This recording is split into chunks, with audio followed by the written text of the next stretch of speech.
Bang! Neeves and Knives. I'm Jared, my lovely wife Kara's not joining us, and today we are doing the battle between the Bugout and the new Civivi Elementum and S35 VN with the thinner blade stock and thinner overall profile. Oh yeah, and you can middle finger flick this one, at least the one with the stone washed DLC coating, because you got a little bit of grit right there, so it's actually very easy, surprisingly easy. Anyways, let's get to it. So I have 13 different listings of different things. Some of these will be basically just on my opinion, but doesn't matter. My video, I guess. I guess it's all my opinion, right? Let's get to it. So first up, materials.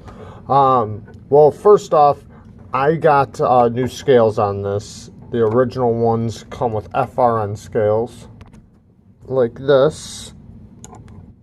So these ones come always in at least G10 and D2. This one, since we're doing this model, comes in G10 and S35 VN. This one comes in S30V and FRN. You can get the upgraded models with the G10 or buy separate G10 scales, but it costs more money. And S35, more people would say S35 is better than S30. So I'm gonna go with the Elementum on that one. Give a little check. Clip. You know, I like the Bugout clip a little bit more than the Civivi clip, even though they both work very well. They both got lots of room in between. They both do work fantastically, but I'm going to give it to the Bugout on that one. Fit and finish. Well, Civivi, you know, is made by We, and I've personally never had a fit and finish issue with any Civivi. I have had fit and finish issues with Benchmades. This particular model, I didn't have any fit and finish issues with it, but I did have Omega spring issues with it, because actually, no, I'm sorry, it did have bad fit and finish issues. This thing grinded like crazy when I first got it. It took me a long time to get it to not break in, like to be smooth, but to stop grinding. And it was horrible, and then the lock stick was horrible. Yeah, and I heard a lot of people had that exact same issue with the Bugout. I definitely have had more, and then the Omega springs broke on me 3 times. I wound up having to go to Etsy, and that's where I get my Omega springs now. So if I ever break Omega springs, I always got an extra pair laying around. So fit and finish is going to the Civivi. Hardware, well, that's easy for me. It's going to be the Civivi. They use T8s all the way around.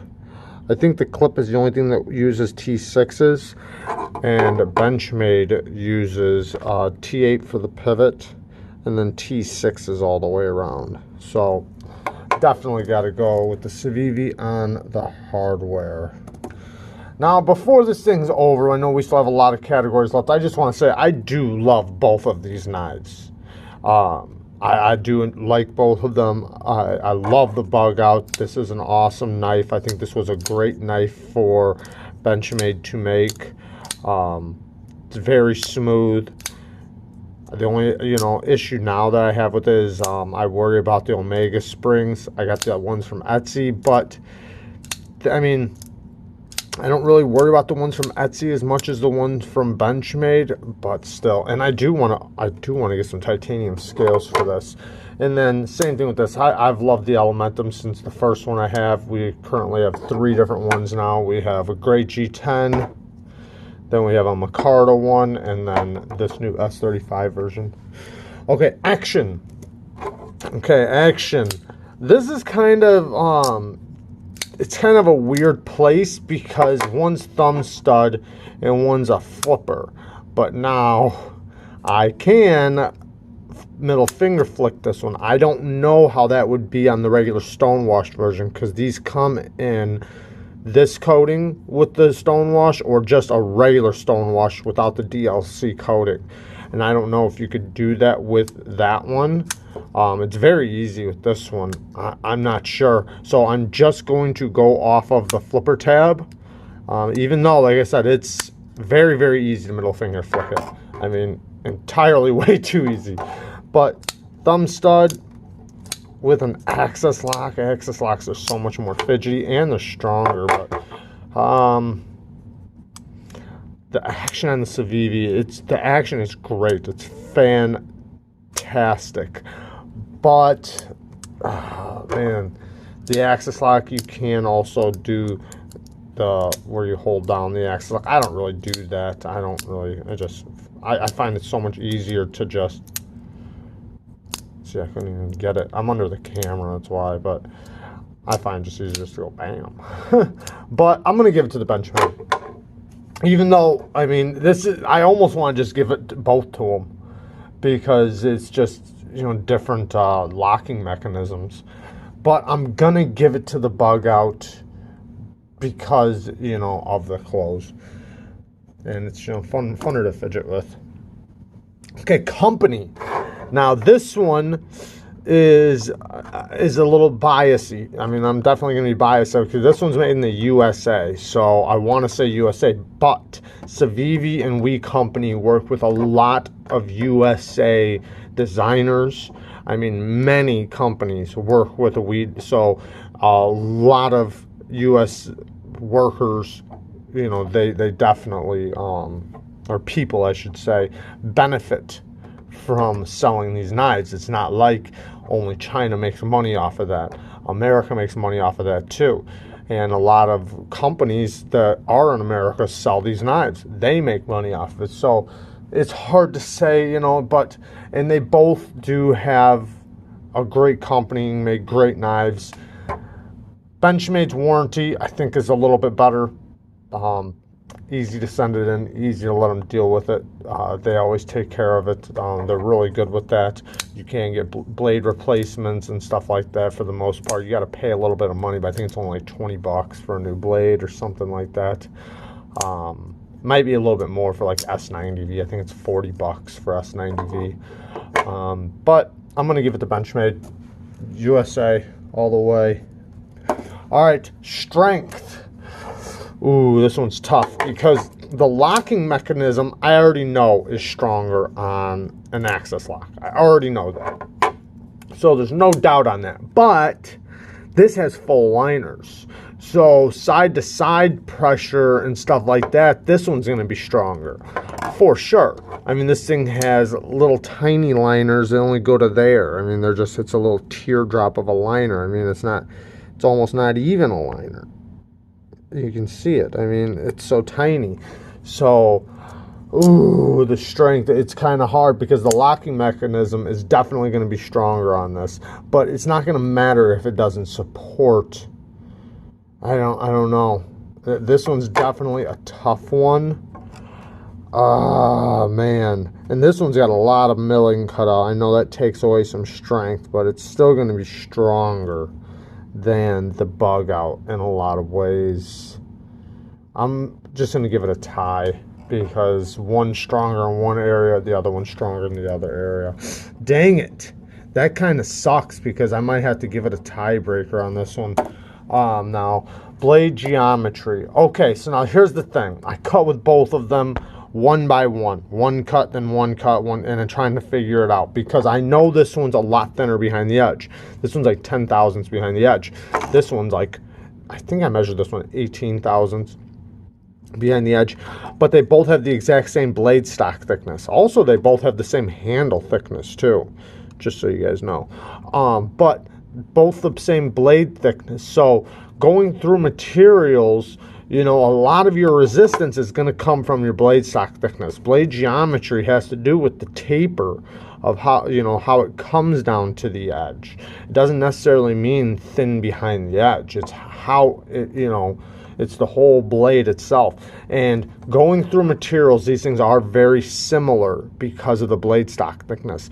But this one, ever so slightly, I mean by a little bit, definitely was going through materials just a little bit better because of this hollow grind and it being thinner all right here.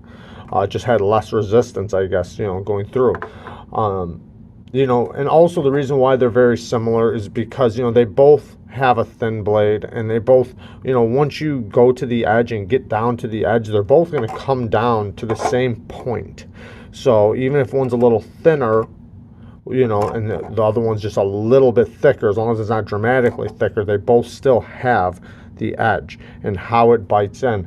But this one is a little bit thinner, so it definitely goes in just a little bit easier. So blade geometry is going to the Civivi. I think that was kind of a given with its deep, thin, hollow ground blade. All right, ergos. Well, now both of them are the same thickness. This one's a little bigger though, and you know, I got big hands, so. But this one's got this little front choice. I love this. This is very comfortable to me. I really like this position. This one I don't get that with, but I don't really need it either. I mean, I can just go up there. I mean, oh, this one's tough. You know what? I might have to just make it a tie. You know what, though? I do feel the clip on this one just a little bit more. Especially if I'm in this position, because it's a little smaller handle, so I definitely feel the clip. So I'm going to give the ergos to the Benchmade. Not by much. And also, you know what? I got to think about it. This is with this hardware, too. Or, I mean, this, I should be thinking of it with this. Because these are a little thinner. I think they're thinner. Hang on one second. Yeah, they are. But I think it stands up. No, maybe not. Maybe it is the same. Yeah, I'm going to say it's the same. I'm just going to say it's the same because I already said that they're the same thickness. I'm pretty sure it's the same. So, ergo's going to the Bugout. All right, blade shape. Now, they're very similar, kind of. Oh, man, both of them have such good blade shapes. That might have to be a tie. They both have great blade shapes. They're both, you can get to the tip very easily. You can use a little bit of belly. Same thing with this one. They're both getting a tie. They both have great blade shapes. And even the swedge right here, this one has a longer swedge. This one has a little bit shorter of a swedge. Let's look at the tips. Tips are pretty similar too. I think the Bugout would be just slightly stronger. It's hard to say though. Oh man. I can tell that the Elementum has, I'm not going to say more of an acute tip, but it has a little, it just seems like it, I guess. Maybe it just seems like it. Never mind, I'm going to scratch what I was about to say. So I was going to say, it almost seems like this one has a little bit more of an acute tip, but I don't think that's true. This one just has a slower taper. I'm giving them a tie with that one. The blade shape's a tie. It's too close. Price. Well, we already know which one's going to win this one. The Elementum. I mean, come on. You're talking $130 for this with FRN before I put G10 scales on it. This one, you're talking 70 bucks. What was it? 79 bucks? I think it was 76 or something like that. Either way, it's like half the price. I mean, that's crazy. And you're getting a better steel and G10. This with FRN and S30V. I mean, and you're getting, yeah. Price, Civivi, every day of the week. Availability. Well, the Bugout is definitely going to get that one because right now they're sold out on Blade HQ. They came and they went so quickly. But you can get other Civivis. I mean, other Elementums. It's not, you can get these all day. But they were still even having issues keeping those in stock. But right now, the copper ones and all that, they're all in stock. So, but availability is definitely going to go to the Bugout. But, you know, you can still get the Elementums. It just seems like they run out so quick. That means they're a great knife. Now, how about this? This one's definitely going to be all based on my opinion. The look. Which one looks better? Ooh, man, that's tough. I do think that the Elementum has a very sexy look. I would love to see the Elementum in, I know this isn't much, but in this size, I would love to see that. Especially with everything the same. Same grind, same just same everything. Just a little bit longer. I would love to see that. I think the Bugout does look good, but I feel like the Civivi looks just a little bit better. So I'm going to give it to the Civivi. All right, let's add them up. Ooh, it looks like it's a close one. Back you guys out a little bit. What do we got? The Bugout's got 1, 2, 3, 4, 5, 6. 1, 2, 3, 4, 5, 6, 7, 8. 6 to 8 with the Elementum. And I mean, I think a lot of people might have known that, but I wanted to do this myself because I do like both these knives a lot. But it's just the Elementum and S35, man, it's just a better deal. And if you want to, you can get the parts. Like, say, so if you want to get scales for this, like just the G10 ones, you're talking like $35 or something like that. And you can get a whole knife for $50 in this one. Now, if you want to get the brass or copper scales or anything like that, it's going to be a little bit more, but only like $10, $15, I think like $15 more or something. So you can get basically damn near for the same price as this, a whole nother knife. Like, say if I wanted to be able to swap these scales, and then I can take these Jade G10 ones and dye them if I want to, if I wanted to make this a specific color. This one was originally a Jade G10, and I dyed this. I was actually looking for more of a charcoal gray color. It wound up coming out a little more blacker than I wanted. That was my fault. But yeah, it's, you know, it's just what you can get for this. For basically, you can get 2 knives with the S35 VN with 2 different scales, and you could swap them back and forth if you want for the same price as you getting this this whole knife. So yeah, there you go. Peace.